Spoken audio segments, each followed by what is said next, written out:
Hey everyone, this is Mike, and later this week we will have our first digital Fanfest. Because the live stream can be at some awkward times for some of us, I want to go over the important stuff that there is to see, and then you can decide for yourself if it is worth staying up late for or waking up early for, depending on where you live.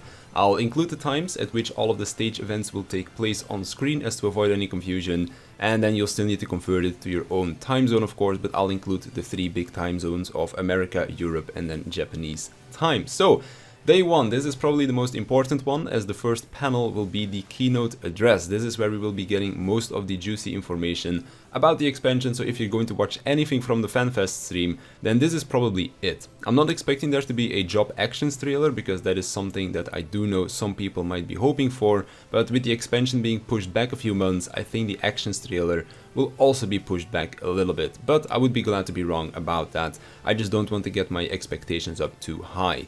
It will last 2 hours though, so we should get plenty of information about the expansion, like for example a full trailer, second job, maybe they'll even show some more in-game screenshots as well, but there should basically be plenty of information.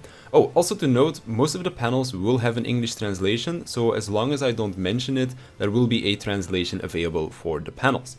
Outside of the keynote, there isn't really anything too important to me personally on day 1, but there will be 3 more panels. How do you like Heidelin, which is where the Japanese community team will be sharing insights into the world of Final Fantasy XIV, a development panel that will give you a behind the scenes of what goes into creating the game, and Welcome to Naoki's Room, a segment where Yoshi P will invite guests over to chat. This last one, Welcome to Naoki's Room, will not have an English translation.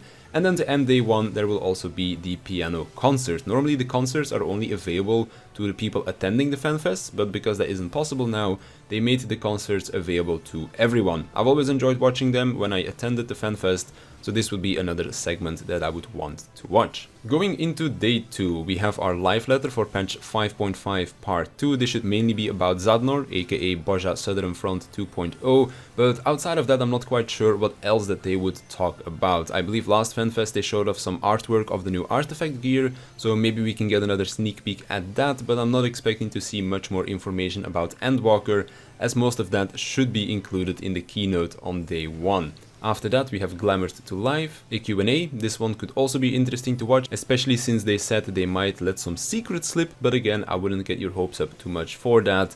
Then a flashback with the cast. This will be a panel with the voice actors of Final Fantasy XIV looking back at some of the moments from the game. Again, this panel will only be available in Japanese.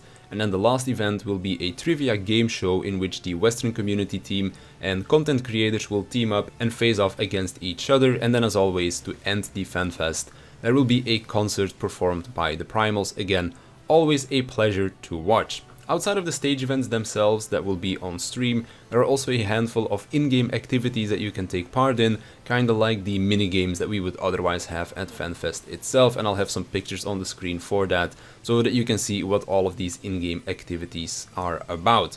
And that pretty much does it for the Fanfest rundown. I'm personally going to stay up and watch for the keynote address, as that is something that I'm quite excited for. And outside of that, I'll probably try to catch the concerts in the morning and then watch the VOD for the Q&A and the live letter, as those aren't too important to me, but I'd still like to see what information they talk about in those segments. It's just a bit unfortunate that the timing of Fanfest is in the middle of the night for us in Europe, but I'm almost certain that there will be a VOD available later, so I'm not too worried about missing out on anything. Anyways, are you excited for Endwalker? What are you looking forward to the most, or are you hoping to have revealed at Fanfest? Let me know down below, quite curious to see what you guys are excited for the most. And on that note, I want to thank you for watching, I want to thank my Patreons for their support, and I'll see you in the next one.